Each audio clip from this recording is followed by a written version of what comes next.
Hello everyone, welcome our education channel We Learn Together.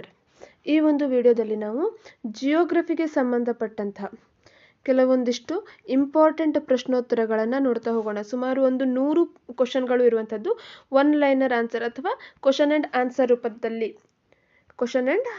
ರೂಪದಲ್ಲಿ ಇರುವಂಥದ್ದು. ಯಾವುದೇ ಮಲ್ಟಿಪಲ್ ಚಾಯ್ಸ್ ಕ್ವಶನ್ MCQ ರೂಪದಲ್ಲಿ ಇಲ್ಲ. ಇದು ಕ್ವಶನ್ ಆ್ಯಂಡ್ ಆನ್ಸರ್ ರೂಪದಲ್ಲಿ ಇರುವಂಥ ಸುಮಾರು 100 ಪ್ರಶ್ನೆಗಳು ಜಿಯೋಗ್ರಫಿಗೆ ಸಂಬಂಧಪಟ್ಟಂತಹ ಜಿಯೋಗ್ರಫಿಯ ಬೇಸಿಕ್ ನಾಲೆಡ್ಜ್ಗಳು ಹಾಗೆ ಕೆಲವೊಂದಿಷ್ಟು ಇಂಪಾರ್ಟೆಂಟ್ ಇರುವಂತಹ ಪಾಯಿಂಟ್ಸ್ಗಳು. ಅದು 6ರಿಂದ 10ನೇ ತರಗತಿಯವರೆಗೆ ಜಿಯೋಗ್ರಫಿಗೆ ಸಂಬಂಧಪಟ್ಟಿದ್ದ ಎಲ್ಲ ಸೇರಿ ಅಥವಾ PUC ಫಸ್ಟ್ PU ಮತ್ತು ಸೆಕೆಂಡ್ PU ಎರಡನ್ನೂ ಸೇರಿಸಿ ಕೆಲವೊಂದಿಷ್ಟು ಇಂಪಾರ್ಟೆಂಟ್ ಇರುವಂತಹ ಪಾಯಿಂಟ್ಸ್ಗಳನ್ನು ಮಾಡಿ ಕ್ವಶನ್ ಮಾಡಿ ಇಟ್ಟಿರುವಂಥದ್ದು. ಒಟ್ಟು 100 ಪ್ರಶ್ನೆಗಳು ಇದೊಂದು ವಿಡಿಯೋದಲ್ಲಿದೆ.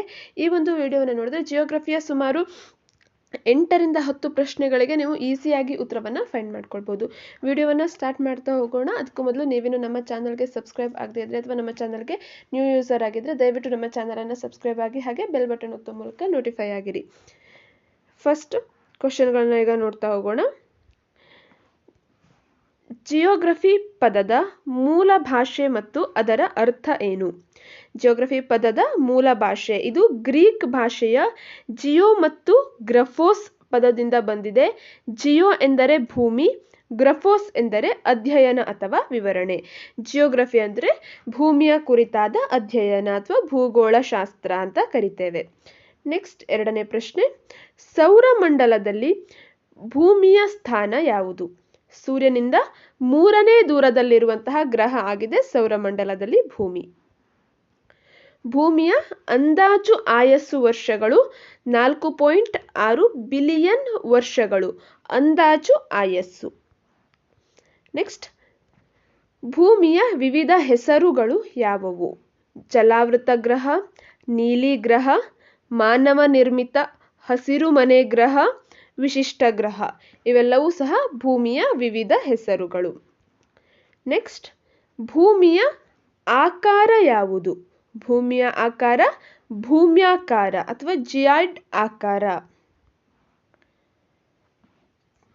ಚಂದ್ರಗ್ರಹಣ ಉಂಟಾಗುವುದು ಯಾವಾಗ? ಸೂರ್ಯ ಮತ್ತು ಚಂದ್ರರ ನಡುವೆ ಭೂಮಿ ಬಂದಾಗ ಚಂದ್ರಗ್ರಹಣ ಉಂಟಾಗುತ್ತೆ.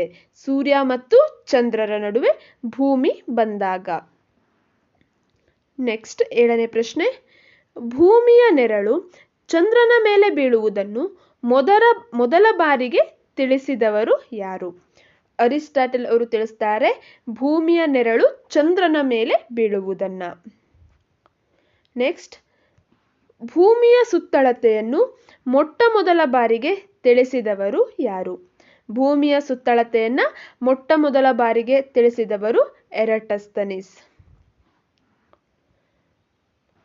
ಭೂಗೋಳಶಾಸ್ತ್ರದ ಪಿತಾಮಹ ಎಂದು ಯಾರನ್ನು ಕರೆಯುತ್ತಾರೆ? ಇಲ್ಲಿ ಭೂಗೋಳಶಾಸ್ತ್ರದ ಪಿತಾಮಹ ಎಂದು ಎರಾಟೋಸ್ಥೆನೀಸ್ ಅವರನ್ನ ಕರೀತಾರೆ. ಫಾದರ್ ಆಫ್ ಜಿಯೋಗ್ರಫಿ ಅಥವಾ ಭೂಗೋಳಶಾಸ್ತ್ರದ ಪಿತಾಮಹ ಅಂತ ಎರಾಟೋಸ್ಥೆನೀಸ್ ಅವರನ್ನ ಕರೀತಾರೆ. ನೆಕ್ಸ್ಟ್, ಸಮಭಾಜಕ ವೃತ್ತದ ಬಳಿ ಭೂಮಿಯ ಸುತ್ತಳತೆ ಎಷ್ಟು? ಸಮಭಾಜಕ ವೃತ್ತದ ಬಳಿ 40,076 ಕಿಲೋಮೀಟರ್ಗಳು ಭೂಮಿಯ ಸುತ್ತಳತೆ ಇದೆ. ಅದೇ ನೆಕ್ಸ್ಟ್, ಧ್ರುವದ ಬಳಿ ಭೂಮಿಯ ಸುತ್ತಳತೆ 40,008 ಕಿಲೋಮೀಟರ್ಗಳು ಇದೆ. ಸಮಭಾಜಕ ವೃತ್ತ ಮತ್ತು ಧ್ರುವೀಯ ಸುತ್ತಳತೆಯ ವ್ಯತ್ಯಾಸ. ಸಮಭಾಜಕ ವೃತ್ತದಲ್ಲಿ 40,076 ಕಿಲೋಮೀಟರ್ ಇದ್ರೆ ಧ್ರುವೀಯ ಸುತ್ತಳತೆ 40,008 ಕಿಲೋಮೀಟರ್ಗಳಾಗಿದೆ. ಇದರ ನಡುವಿನ ವ್ಯತ್ಯಾಸ 68 ಕಿಲೋಮೀಟರ್ಗಳು ಇರುವಂಥದ್ದು. ನೆಕ್ಸ್ಟ್, ಭೂಮಿಯ ಸಮಭಾಜಕ ವೃತ್ತದ ವ್ಯಾಸ ಎಷ್ಟು ಕಿಲೋಮೀಟರ್ ಆಗಿದೆ? ಭೂಮಿಯ ಸಮಭಾಜಕ ವೃತ್ತದ ವ್ಯಾಸ 12,756 ಕಿಲೋಮೀಟರ್ಗಳು. ಹಾಗೆ ಭೂಮಿಯ ಧ್ರುವ ಪ್ರದೇಶದ ವ್ಯಾಸ 12,714 ಕಿಲೋಮೀಟರ್ಗಳು. ಭೂಮಿಯ ಸಮಭಾಜಕ ವೃತ್ತ ಮತ್ತು ಧ್ರುವೀಯ ಪ್ರದೇಶದ ವ್ಯಾಸದ ವ್ಯತ್ಯಾಸ. ಸಮಭಾಜಕ ವೃತ್ತದಲ್ಲಿ 12,756 ಕಿಲೋಮೀಟರ್ಗಳಾದರೆ ಧ್ರುವ ಪ್ರದೇಶದಲ್ಲಿ 12,714 ಕಿಲೋಮೀಟರ್ಗಳಿದೆ. ಇವುಗಳ ನಡುವಿನ ವ್ಯಾಸದ ವ್ಯತ್ಯಾಸ 42 ಕಿಲೋಮೀಟರ್ಗಳು. ನೆಕ್ಸ್ಟ್ 16ನೇ ಪ್ರಶ್ನೆ, ಭೂಮಿಯ ಭೌಗೋಳಿಕ ವಿಸ್ತೀರ್ಣ ಎಷ್ಟು? 510 ಮಿಲಿಯನ್ ಚದರ್ ಕಿಲೋಮೀಟರ್ಗಳು ಇದು ಭೂಮಿಯ ಭೌಗೋಳಿಕ ವಿಸ್ತೀರ್ಣ. ನೆಕ್ಸ್ಟ್ 17ನೇ ಪ್ರಶ್ನೆ, ಭೂಮಿಯ ಒಟ್ಟು ಭೌಗೋಳಿಕ ವಿಸ್ತೀರ್ಣದಲ್ಲಿ ಜಲಭಾಗವು ಆವರಿಸಿದ ಪ್ರಮಾಣ ಎಷ್ಟು? ಭೂಮಿಯ ಒಟ್ಟು ಭೌಗೋಳಿಕ ವಿಸ್ತೀರ್ಣ 510 ಮಿಲಿಯನ್ ಚದರ್ ಕಿಲೋಮೀಟರ್ಗಳು. ಇದರಲ್ಲಿ ಜಲಭಾಗ ಆವರಿಸಿರುವಂಥದ್ದು 361 ಮಿಲಿಯನ್ ಚದರ್ ಕಿಲೋಮೀಟರ್, ಅಂದರೆ 71% ಪ್ರತಿಶತ, 71% ಭಾಗ ನೀರಿನಿಂದ ಆವರಿಸಿದೆ. ನೆಕ್ಸ್ಟ್ 18ನೇ ಪ್ರಶ್ನೆ, ಭೂಮಿಯ ಒಟ್ಟು ವಿಸ್ತೀರ್ಣದಲ್ಲಿ ಭೂಭಾಗಗಳಿಂದ ಆವರಿಸಿದ ಪ್ರದೇಶ ಎಷ್ಟು? 149 ಚದರ್ ಕಿಲೋಮೀಟರ್ಗಳು, ಅಂದರೆ 510 ಮಿಲಿಯನ್ ಚದರ್ ಕಿಲೋಮೀಟರ್ಗಳಲ್ಲಿ 510 ಚದರ್ ಕಿಲೋಮೀಟರ್ಗಳಲ್ಲಿ 149 ಚದರ್ ಕಿಲೋಮೀಟರ್, ದಶಲಕ್ಷ ಚದರ್ ಕಿಲೋಮೀಟರ್ಗಳ ಭಾಗ ಭೂಭಾಗಗಳಿಂದ, ಅಂದರೆ 29% ಭಾಗ. ನೆಕ್ಸ್ಟ್, ಭೂಮಿಯ ಭೌಗೋಳಿಕ ವಿಸ್ತೀರ್ಣದಲ್ಲಿ ಭೂಭಾಗ ಮತ್ತು ಜಲಭಾಗಗಳ ನಡುವಿನ ಹಂಚಿಕೆಯ ಪ್ರಮಾಣ 1:2.43 ಈ ಒಂದು ಅಸಮಾನತೆಯಲ್ಲಿ ಕೂಡಿದೆ, 1:2.43. ನೆಕ್ಸ್ಟ್, ಭೂಪ್ರಧಾನ ಗೋಳ ಎಂದು ಕರೆಯಲಾಗುವ ಗೋಳ ಯಾವುದು? ಉತ್ತರಾರ್ಧ ಗೋಳ, ಇದನ್ನು ಭೂಪ್ರಧಾನ ಗೋಳ ಅಂತ ಕರೀತಾರೆ. ನೆಕ್ಸ್ಟ್ ಕ್ವಶನ್, ಉತ್ತರಾರ್ಧ ಗೋಳವನ್ನು ಭೂಪ್ರಧಾನ ಗೋಳ ಎಂದು ಕರೆಯಲು ಕಾರಣ ಏನು? ಏಕೆಂದರೆ ಉತ್ತರಾರ್ಧ ಗೋಳದಲ್ಲಿ 60% ಭೂಭಾಗ ಮತ್ತು 40% ಜಲಭಾಗದಿಂದ ಆವರಿಸಿದೆ. ಭೂಮಿಯನ್ನು ಸಮಭಾಜಕ ವೃತ್ತದ ಉತ್ತರದಲ್ಲಿ ಉತ್ತರಾರ್ಧ ಗೋಳ ಅಂತಲೂ ದಕ್ಷಿಣದಲ್ಲಿ ದಕ್ಷಿಣಾರ್ಧ ಗೋಳ ಅಂತಲೂ ಕರಿತೇವೆ. ಈ ಉತ್ತರಾರ್ಧ ಗೋಳದಲ್ಲಿ ಹೆಚ್ಚಿನ ಭಾಗ ಭೂಭಾಗ ಆವರಿಸಿಕೊಂಡಿದೆ, ಅಂದರೆ 60% ಉತ್ತರಾರ್ಧ ಗೋಳದಲ್ಲಿ ಭೂಮಿ ಸಿಕ್ಕಿದ್ರೆ 40% ಜಲಭಾಗಗಳಿದೆ. ಹಾಗಾಗಿ ಉತ್ತರಾರ್ಧ ಗೋಳವನ್ನು ಭೂಪ್ರಧಾನ ಗೋಳ ಅಂತ ಕರೆಯುವಂಥದ್ದು. ಭೂಮಿಯ ಗೋಳಾರ್ಧದಲ್ಲಿ ಜಲಪ್ರಧಾನ ಗೋಳಾರ್ಧ ಎಂದು ಕರೆಯಲ್ಪಡುವ ಗೋಳ ಯಾವುದು? ದಕ್ಷಿಣಾರ್ಧ ಗೋಳವನ್ನು ಜಲಪ್ರಧಾನ ಗೋಳ ಅಂತ ಕರೀತಾರೆ. ನೆಕ್ಸ್ಟ್ ಕ್ವಶನ್, ದಕ್ಷಿಣಾರ್ಧ ಗೋಳವನ್ನು ಜಲಪ್ರಧಾನ ಗೋಳ ಎಂದು ಕರೆಯಲು ಕಾರಣ ಏನು? ದಕ್ಷಿಣಾರ್ಧ ಗೋಳದಲ್ಲಿ 81% ಜಲಭಾಗದಿಂದಲೂ 19% ಭೂಭಾಗದಿಂದಲೂ ಆವರಿಸಿಕೊಂಡಿದೆ. ಉತ್ತರಾರ್ಧ ಗೋಳಕ್ಕೆ ವಿರುದ್ಧವಾಗಿ ದಕ್ಷಿಣಾರ್ಧ ಗೋಳದಲ್ಲಿ ಹೆಚ್ಚಿನ ಭಾಗ ಜಲಭಾಗದಿಂದ ಕೂಡಿದೆ, ಕಡಿಮೆ ಭಾಗ ಭೂಭಾಗದಿಂದ ಕೂಡಿದೆ. ಅದು ಸಹ 81% ಜಲಭಾಗ, 19% ಭೂಭಾಗದಿಂದ ಕೂಡಿರೋದ್ರಿಂದ ದಕ್ಷಿಣಾರ್ಧ ಗೋಳವನ್ನು ಜಲಪ್ರಧಾನ ಗೋಳ ಅಂತ ಕರೆಯುವಂಥದ್ದು. ನೆಕ್ಸ್ಟ್ 24ನೇ ಪ್ರಶ್ನೆ, ಭೂಮಿಯ ಮೇಲಿನ ಭೂಭಾಗ ಮತ್ತು ಜಲಭಾಗಗಳ ವ್ಯವಸ್ಥೆಯನ್ನು ಹೀಗೆಂದು ಕರೆಯುತ್ತಾರೆ. ಭೂಮಿಯ ಮೇಲಿನ ಭೂಭಾಗ ಮತ್ತು ಜಲಭಾಗಗಳ ವ್ಯವಸ್ಥೆಯನ್ನು ಪ್ರತಿಪಾದ ಸಮತೋಲನ ಅಂತ ಹೇಳಿ ಕರೆಯುವಂಥದ್ದು. ಪ್ರತಿಪಾದ ಸಮತೋಲನ. 25ನೇ ಪ್ರಶ್ನೆ, ಅತ್ಯಂತ ಹಳೆಯ ಖಂಡ ಯಾವುದು? ಆಫ್ರಿಕಾ ಖಂಡವನ್ನು ಅತ್ಯಂತ ಹಳೆಯ ಖಂಡ ಅಂತ ಕರೆಯುವಂಥದ್ದು. ನೆಕ್ಸ್ಟ್ 26ನೇ ಪ್ರಶ್ನೆ, ಅಂಟಾರ್ಟಿಕಾ ಖಂಡದ ವಿವಿಧ ಹೆಸರುಗಳು ಯಾವುದು? ಅಂಟಾರ್ಟಿಕಾ ಖಂಡವನ್ನು ಹಿಮಾವೃತ ಖಂಡ, ದಕ್ಷಿಣ ಖಂಡ, ಬಿಳಿಯ ಖಂಡ ಅಂತ ಕರೀತಾರೆ. ಹಿಮದಿಂದ ಯಾವಾಗಲೂ ಕೂಡಿರೋದ್ರಿಂದ ಹಿಮಾವೃತ ಖಂಡ, ದಕ್ಷಿಣ ಧ್ರುವದ ಭಾಗದಲ್ಲಿ ಇರೋದ್ರಿಂದ ದಕ್ಷಿಣ ಖಂಡ, ಬಿಳಿಯ ಖಂಡ ಹಿಮದಿಂದ ಸಂಪೂರ್ಣವಾಗಿ ಹಿಮದಿಂದ ಆವೃತ ಆಗಿರೋದ್ರಿಂದ ಬಿಳಿಯ ಖಂಡ, ಹೀಗೆಂದು ಅಂಟಾರ್ಟಿಕಾ ಖಂಡವನ್ನು ಕರೀತಾರೆ. ನೆಕ್ಸ್ಟ್ 27ನೇ ಪ್ರಶ್ನೆ, ಪ್ರಪಂಚದ ಅತ್ಯಂತ ಎತ್ತರವಾದ ಶಿಖರ ಯಾವುದು? Mount Everest. ಇದು ಪ್ರಪಂಚದ ಅತ್ಯಂತ ಎತ್ತರವಾದ ಶಿಖರ. ಹಿಮಾಲಯ ಪರ್ವತ ಸರಣಿಯಲ್ಲಿ ಇದು ಕಂಡುಬರುತ್ತೆ. 8848 ಮೀಟರ್ ಎತ್ತರವಾಗಿ ಇರುವಂಥದ್ದು. ನೆಕ್ಸ್ಟ್, ಭೂಮಿಯ ಮೇಲಿನ ಅತ್ಯಂತ ತಗ್ಗಾದ ಭಾಗ ಯಾವುದು? ಮೃತ ಸಮುದ್ರ. ಸಮುದ್ರ ಮಟ್ಟದಿಂದ 400 ಮೀಟರ್ಗಳಷ್ಟು ಆಳವನ್ನು ಇದು ಹೊಂದಿದೆ. ಇದು ಭೂಮಿಯ ಮೇಲಿನ ಅತ್ಯಂತ ತಗ್ಗಾದ ಭಾಗ ಅಂತ ಕರೆಸ್ಕೊಂಡಿದೆ.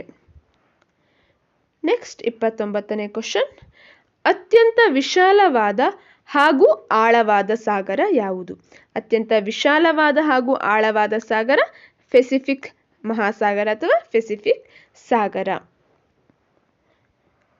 ಹೆಚ್ಚು ಅಪಾಯಕಾರಿಯಾದ ಮತ್ತು ಹೆಚ್ಚು ಜಲಸಾರಿಗೆ ಚಟುವಟಿಕೆಯುಳ್ಳ ಸಾಗರ ಯಾವುದು? ಅತಿ ಹೆಚ್ಚು ಅಪಾಯಕಾರಿಯೂ ಹೌದು, ಹಾಗೆ ಹೆಚ್ಚು ಜಲಸಾರಿಗೆಗಳು ನಡೆಯುವಂಥದ್ದು ಸಹ ಹೌದು. ಅದು ಅಟ್ಲಾಂಟಿಕ್ ಮಹಾಸಾಗರ ಅಥವಾ ಅಟ್ಲಾಂಟಿಕ್ ಸಾಗರದಲ್ಲಿ ಹೆಚ್ಚು ಜಲಸಾರಿಗೆ ನಡೆಯುತ್ತೆ, ಜಲಸಾರಿಗೆ ಚಟುವಟಿಕೆಗಳು ನಡೆಯುತ್ತೆ. ನೆಕ್ಸ್ಟ್, ಪ್ರಪಂಚದ ಎಲ್ಲಾ ಸಾಗರಗಳಿಗೂ ಹೆಸರನ್ನು ನೀಡಿದವರು ಯಾರು? ಪ್ರಪಂಚದ ಎಲ್ಲಾ ಸಾಗರಗಳಿಗೂ ಹೆಸರನ್ನು ನೀಡಿದಂಥವರು ಫರ್ಡಿನಾಂಡ್ ಮೆಗಲನ್. ಮೆಗಲನ್ ವಿಶ್ವ ಪರ್ಯಟನೆಯನ್ನು, ಆತನ ಹಡಗು ವಿಕ್ಟೋರಿಯಾದ ಮೂಲಕ ಪ್ರಪಂಚ ಪರ್ಯಟನೆಯನ್ನ ಮಾಡ್ತಾನೆ. ಪ್ರಪಂಚವನ್ನು ಪರ್ಯಟನೆ ಮಾಡಿದಂತಹ ಮೊದಲ ಹಡಗು ವಿಕ್ಟೋರಿಯಾ ಆಗಿದೆ. ಈತ ಪ್ರಪಂಚದ ಎಲ್ಲಾ ಸಾಗರಗಳಿಗೂ ಹೆಸರುಗಳನ್ನು ನೀಡಿದ್ದಾನೆ. ನೆಕ್ಸ್ಟ್, ಪ್ರಪಂಚದಲ್ಲಿ ಅತ್ಯಂತ ಆಳವಾದ ಸಾಗರ ತಗ್ಗು ಯಾವುದು? ಪೆಸಿಫಿಕ್ ಸಾಗರದ ಚಾಲೆಂಜರ್ ತಗ್ಗು. ಇದು ಅಲ್ಲಿನ ಮಾರಿಯಾನಾ ಟ್ರೆಂಚ್ನಲ್ಲಿ, ಮಾರಿಯಾನಾ ಟ್ರೆಂಚ್ ಅನ್ನುವಂಥ ಕಡೆ ಈ ಚಾಲೆಂಜರ್ ಡೀಪ್ ಇದು ಕಂಡುಬರುತ್ತೆ. ಇದು ಪ್ರಪಂಚದ ಅತ್ಯಂತ ಆಳವಾದ ಸಾಗರದ ತಗ್ಗಾಗಿದೆ ಅಥವಾ ಸಾಗರದ ಭಾಗ ಆಗಿದೆ. ನೆಕ್ಸ್ಟ್, ಭೂಕೇಂದ್ರ ಸಿದ್ಧಾಂತವನ್ನು ಪ್ರತಿಪಾದಿಸಿದವರು ಯಾರು? ಟಾಲೆಮಿ ಭೂಕೇಂದ್ರ ಸಿದ್ಧಾಂತವನ್ನ ಪ್ರತಿಪಾದಿಸ್ತಾನೆ. ಅಂದ್ರೆ ಭೂಮಿ ಕೇಂದ್ರದಲ್ಲಿದ್ದು ಭೂಮಿಯ ಸುತ್ತ ಸೂರ್ಯನು ಸುತ್ತುತ್ತಾನೆ ಅನ್ನುವಂತಹ ಒಂದು ಪ್ರತಿಪಾದನೆ ಇದಾಗಿತ್ತು ಅಥವಾ ಸಿದ್ಧಾಂತ ಇದಾಗಿತ್ತು.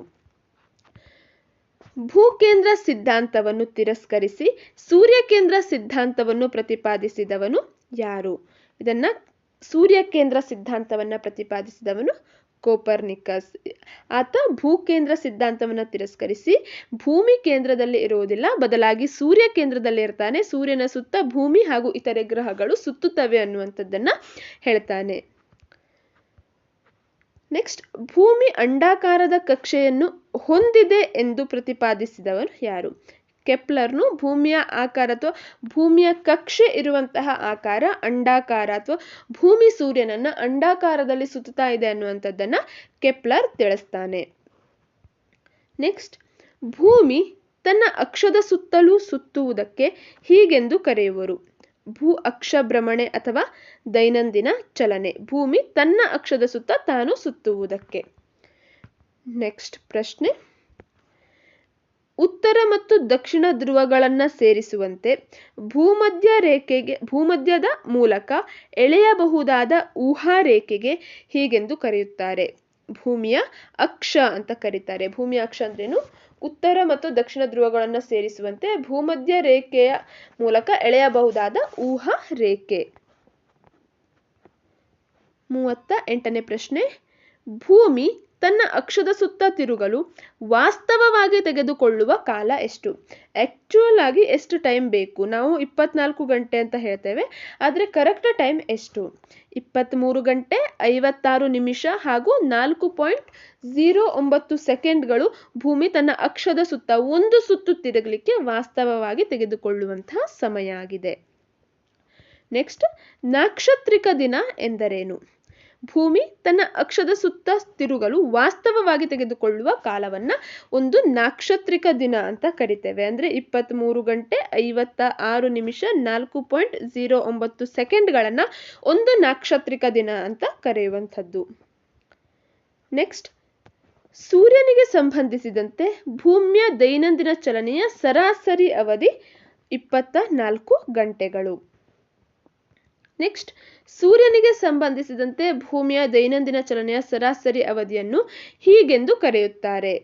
ಸೂರ್ಯನಿಗೆ ಸಂಬಂಧಿಸಿದಂತೆ ಅಂದ್ರೆ 24 ಗಂಟೆಗೊಮ್ಮೆ ಸೂರ್ಯ ಉದಯಿಸ್ತಾನೆ ಅನ್ನುವಂಥದ್ದನ್ನ ನಾವು ತಿಳಿದಿದ್ದೇವೆ. ಇದಕ್ಕೆ ಸಂಬಂಧಿಸಿದಂತೆ ಭೂಮಿಯ ಒಂದು ಚಲನೆಯನ್ನ ನಾವು ಸೌರ ದಿನ ಅಂತ ಹೇಳಿ ಕರಿತೇವೆ. ನೆಕ್ಸ್ಟ್, ಭೂಮಿಯ ದೈನಂದಿನ ಚಲನೆಯ ಸರಾಸರಿ ವೇಗ ಸಮಭಾಜಕ ವೃತ್ತದ ಬಳಿ ಪ್ರತಿ ಗಂಟೆಗೆ ಎಷ್ಟು ಕಿಲೋಮೀಟರ್? ಭೂಮಿಯ ದೈನಂದಿನ ಚಲನೆ ಸಮಭಾಜಕ ವೃತ್ತದ ಬಳಿ ಒಂದು ರೀತಿಯ ಸ್ಪೀಡ್ನಲ್ಲಿದ್ದರೆ ಧ್ರುವದ ಪ್ರದೇಶಕ್ಕೆ ಹೋದಂತೆ ಅದರ ಸ್ಪೀಡ್ಗಳಲ್ಲಿ ಬದಲಾವಣೆ ಆಗ್ತಾ ಹೋಗುತ್ತೆ. ಇಲ್ಲಿ ಸಮಭಾಜಕ ವೃತ್ತದ ಬಳಿ ಪ್ರತಿ ಗಂಟೆಗೆ 1670 ಕಿಲೋಮೀಟರ್ ಸ್ಪೀಡ್ನಲ್ಲಿ ಭೂಮಿ ಚಲನೆ ಅಥವಾ ಭೂಮಿ ತಿರುಗ್ತಾ ಇರುತ್ತೆ. ನೆಕ್ಸ್ಟ್, 80 ಡಿಗ್ರಿ ಉತ್ತರ ಮತ್ತು ದಕ್ಷಿಣ ಅಕ್ಷಾಂಶದಲ್ಲಿ ಭೂಮಿಯ ದೈನಂದಿನ ಚಲನೆಯ ಸರಾಸರಿ ವೇಗ ಪ್ರತಿ ಗಂಟೆಗೆ ಎಷ್ಟು ಕಿಲೋಮೀಟರ್ ಇರುತ್ತೆ? 80 ಡಿಗ್ರಿ ಉತ್ತರ ಮತ್ತು ದಕ್ಷಿಣ ಅಕ್ಷಾಂಶದಲ್ಲಿ ಭೂಮಿಯ ವೇಗ 10 ಕಿಲೋಮೀಟರ್ ಇರುತ್ತೆ. ಪ್ರತಿ ಗಂಟೆಗೆ 10 ಕಿಲೋಮೀಟರ್ ವೇಗದಲ್ಲಿ ತಿರುಗುತ್ತೆ. ನೆಕ್ಸ್ಟ್, ಧ್ರುವ ಬಿಂದುಗಳಲ್ಲಿ ಭೂಮಿಯ ದೈನಂದಿನ ಚಲನೆಯ ಸರಾಸರಿ ವೇಗ ಶೂನ್ಯವಾಗಿರುತ್ತೆ. ಯಾವುದೇ ವೇಗವನ್ನು ಹೊಂದಿರೋದಿಲ್ಲ. ಧ್ರುವದಲ್ಲಿ ಅಂದರೆ ಬಿಂದುಗಳು ಇರೋದ್ರಿಂದ ಅಲ್ಲಿ ಯಾವುದೇ ರೀತಿಯಾದಂತಹ ಚಲನೆ ಅಥವಾ ತಿರುಗುವಿಕೆ ಇರೋದಿಲ್ಲ. ನೆಕ್ಸ್ಟ್ 45ನೇ ಪ್ರಶ್ನೆ. ವಿವಿಧ ಅಕ್ಷಾಂಶಗಳಲ್ಲಿ ಭೂಮಿಯ ದೈನಂದಿನ ಚಲನೆಯ ಸರಾಸರಿ ವೇಗವು ಬದಲಾವಣೆಯಾಗಲು ಕಾರಣ ಏನು? ವಿವಿಧ ಅಕ್ಷಾಂಶಗಳಲ್ಲಿನ ಭೂಮಿಯ ವ್ಯಾಸ ಮತ್ತು ಅದರ ಆಕಾರದಿಂದಾಗಿ. ಭೂಮಿಯ ವ್ಯಾಸ ಸಮಭಾಜಕ ವೃತ್ತದ ಬಳಿ ಒಂದು ರೀತಿಯಾಗಿದೆ, ಧ್ರುವ ಪ್ರದೇಶದಲ್ಲಿ ಒಂದು ರೀತಿಯಾಗಿದೆ. ಹಾಗೆ ಅದರ ಆಕಾರ ಜಿಯಾಯ್ಡ್ ಆಕಾರ ಅಥವಾ ಭೂಮ್ಯಾಕಾರ ಅಂತ ನಾವು ಕರಿತೇವೆ. ಇದೆರಡರ ಕಾರಣದಿಂದಾಗಿ ವಿವಿಧ ಅಕ್ಷಾಂಶಗಳಲ್ಲಿ ಭೂಮಿಯ ದೈನಂದಿನ ಚಲನೆಯ ಸರಾಸರಿ ವೇಗ ಬದಲಾವಣೆ ಆಗ್ತಾ ಇರುವಂಥದ್ದು. ನೆಕ್ಸ್ಟ್ 46ನೇ ಪ್ರಶ್ನೆ. ಭೂಮಿಯ ಮೇಲ್ಭಾಗದಲ್ಲಿ ಸೂರ್ಯನ ಬೆಳಕನ್ನು ಪಡೆಯುವ ಮತ್ತು ಪಡೆಯದಿರುವ ವಲಯಗಳನ್ನು ಪ್ರತ್ಯೇಕಿಸುವ ರೇಖೆಯ ಹೆಸರು? ಕಾಂತಿ ವೃತ್ತ ಅಂತ ಹೇಳಿ ಕರೀತಾರೆ. ಭೂಮಿಯ ಮೇಲ್ಭಾಗದಲ್ಲಿ ಸೂರ್ಯನ ಬೆಳಕನ್ನ ಪಡೆಯುವ ಮತ್ತು ಪಡೆಯದಿರುವ ವಲಯಗಳನ್ನ ಪ್ರತ್ಯೇಕಿಸುವ ರೇಖೆ. 47ನೇ ಪ್ರಶ್ನೆ. ಚಲಿಸುವ ವಸ್ತುಗಳು ಉತ್ತರಾರ್ಧಗೋಳದಲ್ಲಿ ತಮ್ಮ ಬಲಕ್ಕೂ ಮತ್ತು ದಕ್ಷಿಣಾರ್ಧಗೋಳದಲ್ಲಿ ತಮ್ಮ ಎಡಕ್ಕೂ ಚಲಿಸುತ್ತವೆ. ಇದು ಯಾವ ಶಕ್ತಿಯಾಗಿದೆ? ಇದು ಕೊರಿಯಾಲಿಸ್ ಶಕ್ತಿ ಅಂತ ನಾವು ಕರಿತೇವೆ. ಚಲಿಸುವಂತಹ ವಸ್ತುಗಳು ಉತ್ತರಾರ್ಧಗೋಳದಲ್ಲಿ ತಮ್ಮ ಬಲಕ್ಕೆ ಚಲಿಸ್ತವೆ, ಹಾಗೆ ದಕ್ಷಿಣಾರ್ಧಗೋಳದಲ್ಲಿ ತಮ್ಮ ಎಡಕ್ಕೆ ಚಲಿಸ್ತವೆ ಹೇಳುವಂಥದ್ದು. ನೆಕ್ಸ್ಟ್ 48. ಗೋಳದ ಮೇಲ್ಭಾಗದಲ್ಲಿ ಉತ್ತರದಿಂದ ದಕ್ಷಿಣಕ್ಕೆ ಎರಡು ಧ್ರುವಗಳನ್ನು ಸಂಧಿಸುವಂತೆ ಎಳೆದ ಕಾಲ್ಪನಿಕ ರೇಖೆಗೆ ಹೀಗೆಂದು ಕರೆಯುವರು. ರೇಖಾಂಶ ಅಂತ ಹೇಳಿ ಕರಿತೇವೆ. ರೇಖಾಂಶವನ್ನ ಉತ್ತರದಿಂದ ದಕ್ಷಿಣಕ್ಕೆ, ಉತ್ತರ ಧ್ರುವದಿಂದ ದಕ್ಷಿಣ ಧ್ರುವವನ್ನ ಸೇರಿಸುವ ರೀತಿಯಲ್ಲಿ ಸಮಭಾಜಕ ವೃತ್ತವನ್ನ ಲಂಬ ಕೋನದಲ್ಲಿ ಛೇದಿಸಿಕೊಂಡು ಹೋಗುತ್ತೆ ಈ ಕಾಲ್ಪನಿಕ ರೇಖೆಗಳು. ನೆಕ್ಸ್ಟ್, ಒಟ್ಟು ರೇಖಾಂಶಗಳ ಸಂಖ್ಯೆ. ಒಟ್ಟು 360 ರೇಖಾಂಶಗಳು ಇರುವಂಥದ್ದು.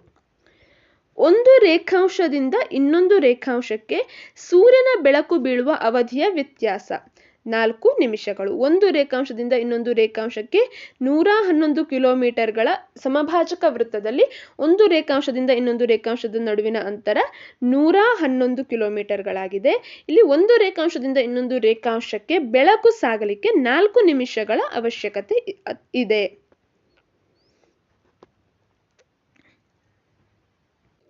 ನೆಕ್ಸ್ಟ್, ಒಂದು ಗಂಟೆ ಅವಧಿಗೆ ಒಟ್ಟು ಎಷ್ಟು ರೇಖಾಂಶಗಳು ಸೂರ್ಯನ ನೇರ ಬೆಳಕನ್ನು ಪಡೆಯುತ್ತವೆ? ಒಂದು ಗಂಟೆಯಲ್ಲಿ ಒಟ್ಟು 15 ರೇಖಾಂಶಗಳು ಪಡೆಯುತ್ತವೆ.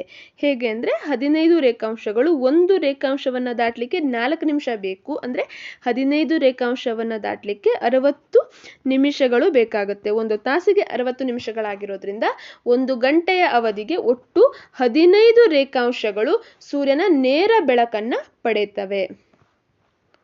ನೆಕ್ಸ್ಟ್, 0 ಡಿಗ್ರಿ ರೇಖಾಂಶ ಹಾದು ಹೋದ ಪ್ರದೇಶ ಯಾವುದು? 0 ಡಿಗ್ರಿ ರೇಖಾಂಶ ಅಂತ ಕರಿತೇವೆ ಅಥವಾ ಪ್ರಧಾನ ರೇಖಾಂಶ ಅಂತಲೂ ಸಹ ಇದನ್ನು ಕರೆಯುವಂಥದ್ದು. ಪ್ರಧಾನ ರೇಖಾಂಶ ಇದು ಹಾದು ಹೋಗಿರುವಂತಹ ಪ್ರದೇಶ ಲಂಡನ್ ನಗರದ ಗ್ರೀನ್ವಿಚ್ ಮೇಲೆ.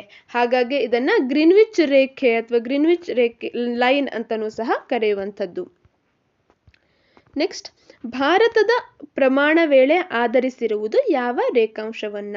82.5 ಡಿಗ್ರಿ ಪೂರ್ವ ರೇಖಾಂಶವನ್ನ ಭಾರತದ ಪ್ರಮಾಣ ವೇಳೆ ಇಂಡಿಯನ್ ಸ್ಟ್ಯಾಂಡರ್ಡ್ ಟೈಮ್ ಇದನ್ನ ಒಂದು ಆಧರಿಸಿರುವಂಥದ್ದು ಈ ರೇಖಾಂಶದ ಅವಧಿಯನ್ನ.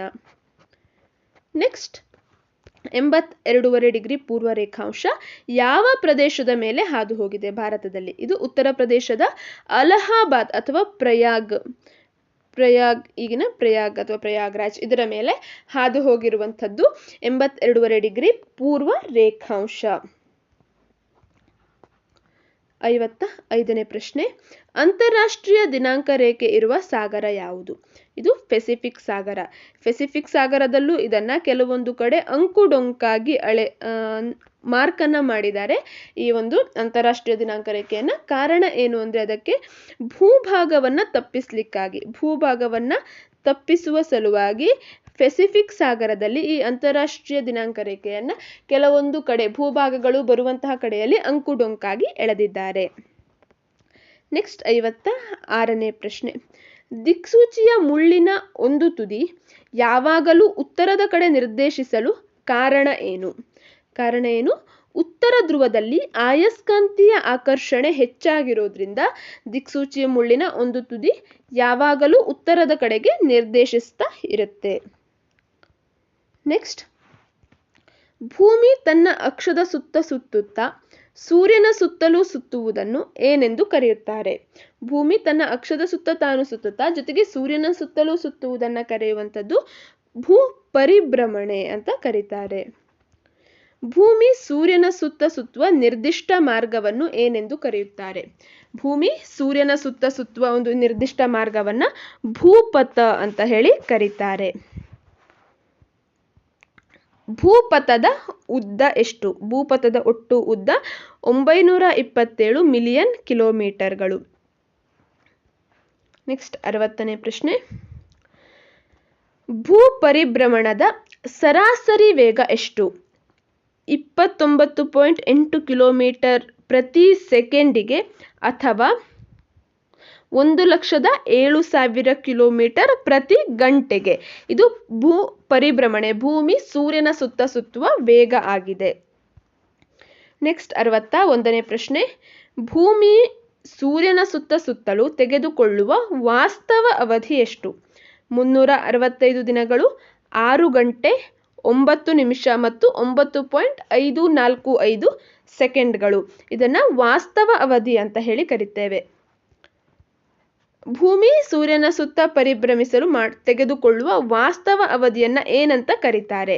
ನಾಕ್ಷತ್ರಿಕ ವರ್ಷ ಅಂತ ಕರೀತಾರೆ. 365 ದಿನ, 6 ಗಂಟೆ, ಹಾಗೆ 9 ನಿಮಿಷ, ಹಾಗೆ 9.545 ಸೆಕೆಂಡ್ಗಳನ್ನು ನಾವು ಒಂದು ನಾಕ್ಷತ್ರಿಕ ವರ್ಷ ಅಂತ ಹೇಳಿ ಕರೆಯುವಂಥದ್ದು. ನೆಕ್ಸ್ಟ್, ಭೂಮಿಯ ಪರಿಭ್ರಮಣದ ಸರಾಸರಿ ಅವಧಿ ಎಷ್ಟು? 365 ದಿನ, 6 ಗಂಟೆ. ಇದು ಭೂಮಿಯ ಪರಿಭ್ರಮಣದ ಸರಾಸರಿ ಅವಧಿಯಾಗಿದೆ. ಈ ಭೂಮಿಯ ಪರಿಭ್ರಮಣದ ಸರಾಸರಿ ಅವಧಿಯನ್ನು ಏನೆಂತ ಕರೀತಾರೆ? ಇದನ್ನು ಒಂದು ಸೌರ ವರ್ಷ ಅಂತ ಕರೀತಾರೆ.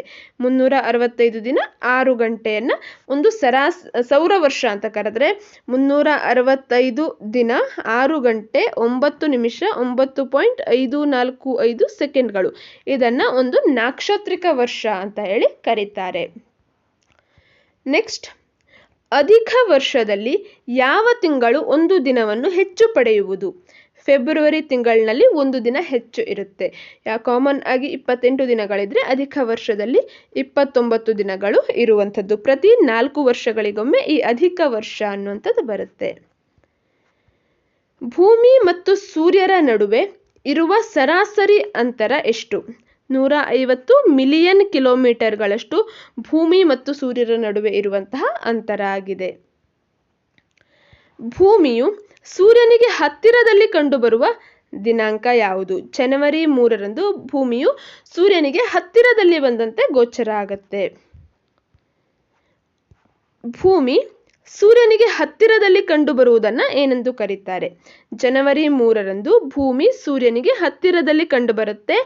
ಈ ಒಂದು ಕಂಡುಬರುವಂಥದ್ದಕ್ಕೆ ಏನಂತ ಕರೀತಾರೆ? ಇದಕ್ಕೆ ನೀಚ ಸ್ಥಾನ ಅಂತ ಹೇಳಿ ಕರೀತಾರೆ. ಈ ನೀಚ ಸ್ಥಾನದಲ್ಲಿದ್ದಾಗ ಸೂರ್ಯ ಮತ್ತು ಭೂಮಿಯ ನಡುವಿನ ಅಂತರ ಎಷ್ಟು? 147 ಕಿಲೋಮೀಟರ್ಗಳು ಸೂರ್ಯ ಮತ್ತು ಭೂಮಿಯ ನಡುವೆ ಇರುತ್ತೆ. ಕಾಮನ್ ಆಗಿ ನಾವು ಇಲ್ಲಿ ನೋಡಿದ್ವಿ, ಸೂರ್ಯ ಮತ್ತು ಭೂಮಿಯ ನಡುವಿನ ಅಂತರ 150 ಮಿಲಿಯನ್ ಕಿಲೋಮೀಟರ್ಗಳು ಸರಾಸರಿ ಅಂತರ ಇರುತ್ತೆ. ಆದರೆ ಈ ನೀಚ ಸ್ಥಾನದಲ್ಲಿದ್ದಾಗ ಭೂಮಿ ಮತ್ತು ಸೂರ್ಯರ ನಡುವಿನ ಅಂತರ 147 ಮಿಲಿಯನ್ ಕಿಲೋಮೀಟರ್ಗಳಾಗುತ್ತೆ. ಅಂದರೆ 3 ಮಿಲಿಯನ್ ಕಿಲೋಮೀಟರ್ಗಳಷ್ಟು ಕಡಿಮೆ ಆಗುವಂಥದ್ದು. ಹಾಗೆ ಭೂಮಿ ಸೂರ್ಯನಿಂದ ದೂರದಲ್ಲಿ ಕಂಡುಬರುವ ದಿನಾಂಕ ಜುಲೈ 4. ಜುಲೈ 4ಕ್ಕೆ ಇರುವ ಸರಾಸರಿ ಅಂತರದಕ್ಕಿಂತಲೂ ದೂರದಲ್ಲಿ ಭೂಮಿ ಸೂರ್ಯನಿಂದ ಇರುತ್ತೆ. ಹೀಗೆ ಭೂಮಿ ಸೂರ್ಯನಿಂದ ದೂರದಲ್ಲಿ ಕಂಡುಬರುವ ದಿನಾಂಕವನ್ನ ಹೀಗೆಂದು ಕರೆಯುತ್ತಾರೆ. ಅದನ್ನ ಉಚ್ಚ ಸ್ಥಾನ ಅಂತ ಹೇಳಿ ಕರೆಯುವಂಥದ್ದು. ಅಂದ್ರೆ ಜುಲೈ 4. ಉಚ್ಚ ಸ್ಥಾನದಲ್ಲಿ ಸೂರ್ಯ ಮತ್ತು ಭೂಮಿಯ ನಡುವಿನ ಅಂತರ ಎಷ್ಟು ಕಿಲೋಮೀಟರ್ ಇರುತ್ತೆ? 152 ಕಿಲೋಮೀಟರ್ಗಳಿರುತ್ತೆ. ನೀಚ ಸ್ಥಾನ ಅಂದ್ರೆ ಭೂಮಿ ಸೂರ್ಯ ಹತ್ತಿರದಲ್ಲಿ ಬರುವಂಥದ್ದು. ಆ ಸಂದರ್ಭದಲ್ಲಿ 147 ಕಿಲೋಮೀಟರ್ಗಳ ಅಂತರ. ಆದರೆ ಇದು ಆಗುವಂಥದ್ದು ಜನವರಿ 3. ಉಚ್ಚ ಸ್ಥಾನ ಅಂತಂದ್ರೆ ಸೂರ್ಯ ಭೂಮಿ ದೂರ ಹೋಗುವಂಥದ್ದು. ಇದು ಜುಲೈ 4 ಆಗುವಂಥದ್ದು.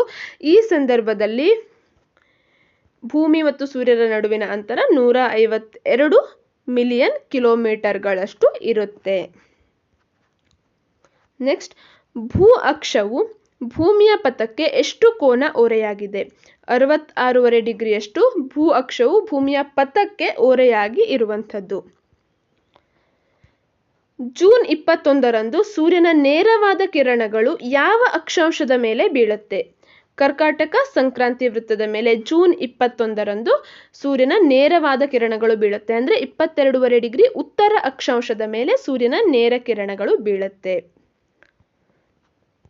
ಸೂರ್ಯನ ನೇರವಾದ ಕಿರಣಗಳು ಕರ್ಕಾಟಕ ಸಂಕ್ರಾಂತಿ ವೃತ್ತದ ಮೇಲೆ ಬೀಳುವುದನ್ನ ಏನೆಂದು ಕರೆಯುತ್ತಾರೆ? ಇದನ್ನ ಕಟಕಾಯನ ಅಂತ ಹೇಳಿ ಕರೀತಾರೆ.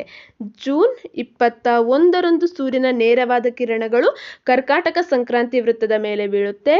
ಇದನ್ನ ಕಟಕಾಯನ ಅಂತ ಹೇಳಿ ಕರೀತಾರೆ. ನೆಕ್ಸ್ಟ್, ಮಧ್ಯರಾತ್ರಿ ಸೂರ್ಯನ ನಾಡು ಎಂದು ಕರೆಯುವ ದೇಶ ಯಾವುದು? ನಾರ್ವೆ ದೇಶವನ್ನ ಮಧ್ಯರಾತ್ರಿ ಸೂರ್ಯನ ನಾಡು ಅಂತ ಹೇಳಿ ಕರೀತಾರೆ. ಸೂರ್ಯನ ನೇರವಾದ ಕಿರಣಗಳು ಸಮಭಾಜಕ ವೃತ್ತದ ಮೇಲೆ ಬೀಳುವ ದಿನಾಂಕಗಳು ಯಾವುದು? ಸೆಪ್ಟೆಂಬರ್ 23 ಮತ್ತು ಮಾರ್ಚ್ 21. ಸೂರ್ಯನ ನೇರವಾದ ಕಿರಣಗಳು ಸಮಭಾಜಕ ವೃತ್ತದ ಮೇಲೆ ಬೀಳುತ್ತೆ. ನೆಕ್ಸ್ಟ್, ಸೂರ್ಯನ ನೇರವಾದ ಕಿರಣಗಳು ಮಕರ ಸಂಕ್ರಾಂತಿ ವೃತ್ತದ ಮೇಲೆ ಬೀಳುವ ದಿನಾಂಕ ಯಾವುದು? ಡಿಸೆಂಬರ್ 22 ಸೂರ್ಯನ ನೇರವಾದ ಕಿರಣಗಳು ಮಕರ ಸಂಕ್ರಾಂತಿ ವೃತ್ತದ ಮೇಲೆ ಬೀಳುತ್ತೆ. ಜೂನ್ 21 ಅದೇ ಸೂರ್ಯನ ನೇರವಾದ ಕಿರಣಗಳು ಕರ್ಕಾಟಕ ಸಂಕ್ರಾಂತಿ ವೃತ್ತದ ಮೇಲೆ ಬೀಳುತ್ತೆ. ಹಾಗೆ ಸೆಪ್ಟೆಂಬರ್ 23 ಮತ್ತೆ ಮಾರ್ಚ್ 21 ಸೂರ್ಯನ ನೇರವಾದ ಕಿರಣಗಳು ಸಮಭಾಜಕ ವೃತ್ತದ ಮೇಲೆ ಬೀಳುತ್ತೆ. ಸಮಭಾಜಕ ವೃತ್ತದ ಮೇಲೆ 2 ದಿನ ಅಥವಾ 2 ಸಮಯದಲ್ಲಿ ನಾವು ಸೆಪ್ಟೆಂಬರ್ 23 ಮತ್ತು ಮಾರ್ಚ್ 21 ನೇರವಾದ ಕಿರಣಗಳನ್ನ ಬೀಳುವಂಥದ್ದನ್ನ ನೋಡಿದ್ರೆ, ಮಕರ ಸಂಕ್ರಾಂತಿ ವೃತ್ತದ ಮೇಲೆ ಡಿಸೆಂಬರ್ 22 ನೋಡ್ತೇವೆ. ಹಾಗೆ ಕರ್ಕಾಟಕ ಸಂಕ್ರಾಂತಿ ವೃತ್ತದ ಮೇಲೆ ಜೂನ್ 21 ಬೀಳುತ್ತೆ. ನೆಕ್ಸ್ಟ್, ಸೂರ್ಯನ ನೇರವಾದ ಕಿರಣಗಳು ಮಕರ ಸಂಕ್ರಾಂತಿ ವೃತ್ತದ ಮೇಲೆ ಬೀಳುವ ಅವಧಿಯನ್ನು ಹೀಗೆಂದು ಕರೆಯುತ್ತಾರೆ. ಇದನ್ನ ಮಕರಾಯನ ಅಂತ ಹೇಳಿ ಕರೀತಾರೆ. ಕರ್ಕಾಟಕ ಸಂಕ್ರಾಂತಿ ವೃತ್ತದ ಮೇಲೆ ಬೀಳುವಂಥದ್ದನ್ನ ಕಟಕಾಯನ ಅಂತ ಕರೆದ್ರೆ, ಮಕರ ಸಂಕ್ರಾಂತಿ ವೃತ್ತದ ಮೇಲೆ ಬೀಳುವಂಥದ್ದನ್ನ ಮಕರಾಯನ ಅಂತ ಹೇಳಿ ಕರೆಯುವಂಥದ್ದು. ನೆಕ್ಸ್ಟ್, ಮಾರ್ಚ್ 21 ಸೂರ್ಯನ ಕಿರಣಗಳು ಸಮಭಾಜಕ ವೃತ್ತದ ಮೇಲೆ ಬೀಳುವ ಭೂಮಿಯ ಸ್ಥಾನವನ್ನ ಹೀಗೆಂದು ಕರೆಯುತ್ತಾರೆ. ಇದನ್ನ ಮೇಷ ಸಂಕ್ರಾಂತಿ ಅಂತ ಕರೀತಾರೆ. ಮಾರ್ಚ್ 21 ಸೂರ್ಯನ ನೇರವಾದ ಕಿರಣಗಳು ಸಮಭಾಜಕ ವೃತ್ತದ ಮೇಲೆ ಬೀಳುವಂಥದ್ದು. ನೆಕ್ಸ್ಟ್, ಸೂರ್ಯನ ನೇರವಾದ ಕಿರಣಗಳು ಉತ್ತರಾರ್ಧಗೋಳದ ಮೇಲೆ ಬೀಳುವ ಸಂದರ್ಭದಲ್ಲಿ ಹಗಲು ರಾತ್ರಿಗಳ ಅವಧಿ ಇರುವ ರೀತಿ ಯಾವುದು? ಸೂರ್ಯನ ನೇರವಾದ ಕಿರಣಗಳು ಉತ್ತರಾರ್ಧಗೋಳದ ಮೇಲೆ ಬೀಳ್ತಾ ಇದೆ ಅಂದ್ರೆ ಆ ಸಂದರ್ಭದಲ್ಲಿ ಅಧಿಕ ಹಗಲಿರುತ್ತೆ, ಅಂದ್ರೆ ಬೆಳಕು ಹೆಚ್ಚಿನ ಹೊತ್ತಿರುತ್ತೆ, ಕಡಿಮೆ ಅವಧಿಯ ರಾತ್ರಿ ಇರುತ್ತೆ. ನೆಕ್ಸ್ಟ್, ಭೂಮಿಯಲ್ಲಿ ಶಿಲೆಗಳು ಮತ್ತು ಮಣ್ಣುಗಳು ಇರುವುದರಿಂದ ಭೂಮಿಯನ್ನು ಹೀಗೆಂದು ಕರೆಯುತ್ತಾರೆ. ಇದರಿಂದ ಭೂಮಿಯನ್ನ ಭೌಮಿಕ ಗ್ರಹ ಅಂತ ಹೇಳಿ ಕರೀತಾರೆ. ಭೌಮಿಕ ಗ್ರಹ ಅಂತ ಭೂಮಿಯನ್ನ ಕರೀಲಿಕ್ಕೆ ಕಾರಣ ಏನು ಅಂದ್ರೆ ಶಿಲೆಗಳು ಮತ್ತು ಮಣ್ಣುಗಳು ಭೂಮಿಯ ಮೇಲೆ ಇರುವುದರಿಂದ. ಪ್ರಪಂಚದ ಭೂಭಾಗದ ಸರಾಸರಿ ಎತ್ತರ ಎಷ್ಟು? ಪ್ರಪಂಚದ ಎಲ್ಲಾ ಭೂಭಾಗಗಳ ಸರಾಸರಿ ಎತ್ತರವನ್ನು ನೋಡಿದಾಗ 900 ಮೀಟರ್ಗಳು ಸರಾಸರಿ ಎತ್ತರ ಆಗುತ್ತೆ. ಪ್ರಪಂಚದ ಸಾಗರದ ಸರಾಸರಿ ಆಳ ಎಷ್ಟು? 3800 ಮೀಟರ್ಗಳು ಸಾಗರದ ಸರಾಸರಿ ಆಳ. ಪ್ರಪಂಚದ ವಿಸ್ತಾರವಾದ ಭೌಗೋಳಿಕ ಪ್ರದೇಶವನ್ನು ಹೊಂದಿದ ಮತ್ತು ಅಧಿಕ ಜನಸಂಖ್ಯೆಯನ್ನು ಹೊಂದಿದ ಖಂಡ ಯಾವುದು? ಏಷ್ಯಾ ಖಂಡ. ವಿಸ್ತೀರ್ಣದಲ್ಲಿಯೂ ದೊಡ್ಡದು, ಅಧಿಕ ಭೌಗೋಳಿಕ ಪ್ರದೇಶವನ್ನು ಹೊಂದಿದೆ, ಹಾಗೆ ಅಧಿಕ ಜನಸಂಖ್ಯೆಯನ್ನು ಹೊಂದಿರುವಂತಹ ಖಂಡ ಆಗಿದೆ. ನೆಕ್ಸ್ಟ್, ಶಾಂತ ಸಾಗರ ಎಂದು ಕರೆಯಲಾಗುವ ಮಹಾಸಾಗರ ಯಾವುದು? ಪೆಸಿಫಿಕ್ ಮಹಾಸಾಗರವನ್ನ ಶಾಂತ ಸಾಗರ ಅಂತ ಹೇಳಿ ಕರೆಯುವಂಥದ್ದು. ದೇಶದ ಹೆಸರನ್ನ ಒಳಗೊಂಡಿರುವ ಏಕೈಕ ಸಾಗರ ಯಾವುದು? ಹಿಂದೂ ಮಹಾಸಾಗರ. ಭಾರತವನ್ನ ಹಿಂದೂಸ್ತಾನ ಅಂತ ಹೇಳಿ ಕರೀತಾರೆ. ಹಿಂದೂಸ್ತಾನ. ಇದರಿಂದಾಗಿ ಈ ಒಂದು ಸಾಗರಕ್ಕೆ ಹಿಂದೂ ಮಹಾಸಾಗರ ಹೇಳುವಂತ ಹೆಸರು ಬಂತು. ಇದು ದೇಶದ ಹೆಸರನ್ನ ಒಳಗೊಂಡಿರುವಂತಹ ಏಕೈಕ ಸಾಗರ ಆಗಿದೆ. ನೆಕ್ಸ್ಟ್ ಪ್ರಶ್ನೆ, ಪ್ರಪಂಚದ ಅತ್ಯಂತ ಆಳವಾದ ಸಾಗರ ತಳವಾದ ಚಾಲೆಂಜರ್ ತಗ್ಗಿನ ಆಳ ಪೆಸಿಫಿಕ್ ಸಾಗರದಲ್ಲಿ ಕಂಡುಬರುತ್ತೆ. ಈ ಪೆಸಿಫಿಕ್ ಸಾಗರದ ಮಾರಿಯಾನಾ ಟ್ರೆಂಚ್ನ ಚಾಲೆಂಜರ್ ಡೀಪ್ ಅಥವಾ ಚಾಲೆಂಜರ್ ತಗ್ಗು. ಇದರ ಆಳ 10,935 ಮೀಟರ್ಗಳು. 89ನೇ ಪ್ರಶ್ನೆ, ಸಮುದ್ರದ ನೀರಿನ ಮಟ್ಟ ಏರುವುದು ಮತ್ತು ಇಳಿಯುವುದನ್ನು ಏನೆಂದು ಕರೆಯುತ್ತಾರೆ? ಇದನ್ನ ಉಬ್ಬರವಿಳಿತ ಅಂತ ಹೇಳಿ ಕರೀತಾರೆ.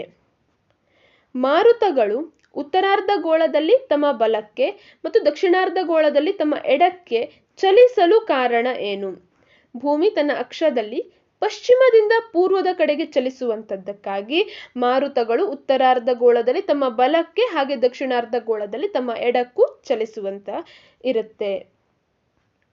ನೆಕ್ಸ್ಟ್ 91ನೇ ಪ್ರಶ್ನೆ, ಕರ್ಕಾಟಕ ಸಂಕ್ರಾಂತಿ ವೃತ್ತ ಮತ್ತು ಮಕರ ಸಂಕ್ರಾಂತಿ ವೃತ್ತದ ನಡುವಿನ ಪ್ರದೇಶವನ್ನ ಹೀಗೆಂದು ಕರೆಯುತ್ತಾರೆ. ಅಂದ್ರೆ ಸಮಭಾಜಕ ವೃತ್ತದಿಂದ 23.5 ಡಿಗ್ರಿ ಉತ್ತರ ಮತ್ತು ದಕ್ಷಿಣದವರೆಗಿನ ಒಂದು ಅಕ್ಷಾಂಶವನ್ನ ಅಥವಾ ಒಂದು ಪ್ರದೇಶವನ್ನ ಹೀಗೆಂದು ಕರೆಯುತ್ತಾರೆ. ಇದನ್ನ ಉಷ್ಣವಲಯ ಅಂತ ಹೇಳಿ ಕರೀತಾರೆ. ಕಾರಣ ಸೂರ್ಯನ ನೇರವಾದ ಕಿರಣಗಳನ್ನ ಈ ವಲಯಗಳು ಪಡೆದುಕೊಳ್ಳುತ್ತೆ.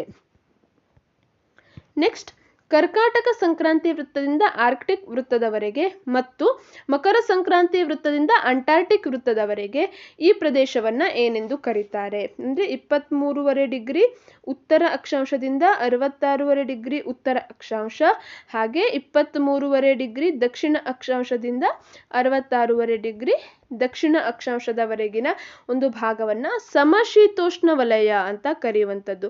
ಅಲ್ಲಿ ಸೂರ್ಯನ ಓರೆಯಾದ ಕಿರಣಗಳು ಬೀಳುತ್ತೆ, ಸಮಶೀತ ಉಷ್ಣಗಳು ಇರೋದ್ರಿಂದ ಇದನ್ನ ಸಮಶೀತೋಷ್ಣ ವಲಯ ಅಂತ ಹೇಳಿ ಕರೀತಾರೆ. ನೆಕ್ಸ್ಟ್, ಆರ್ಕ್ಟಿಕ್ ವೃತ್ತದಿಂದ 90 ಡಿಗ್ರಿ ಉತ್ತರ ಧ್ರುವ ಹಾಗೂ ಅಂಟಾರ್ಟಿಕ್ ವೃತ್ತದಿಂದ 90 ಡಿಗ್ರಿ ದಕ್ಷಿಣ ಧ್ರುವದ ನಡುವಿನ ಪ್ರದೇಶವನ್ನ ಹೀಗೆಂದು ಕರೆಯುತ್ತಾರೆ. ಇದನ್ನ ಶೀತ ವಲಯ ಅಂತ ಹೇಳಿ ಕರೀತಾರೆ.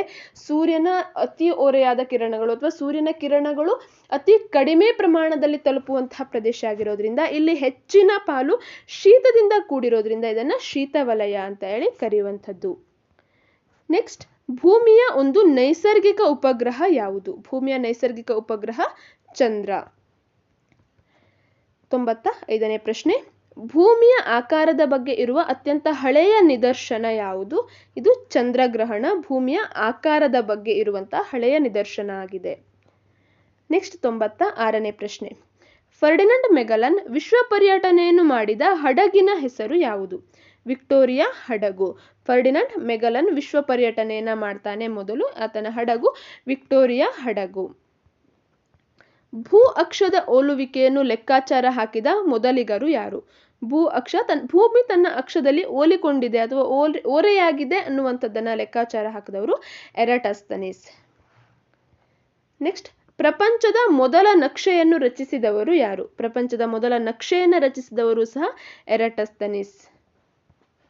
ಹಾಗೆ 99ನೇ ಪ್ರಶ್ನೆ, ಕೋಪರ್ನಿಕಸ್ನ ಸೂರ್ಯಕೇಂದ್ರ ಸಿದ್ಧಾಂತವನ್ನ ಬೆಂಬಲಿಸಿದ ಮತ್ತೊಬ್ಬ ಪ್ರಮುಖ ವಿಜ್ಞಾನಿ ಗೆಲಿಲಿಯೋ ಗೆಲಿಲಿ.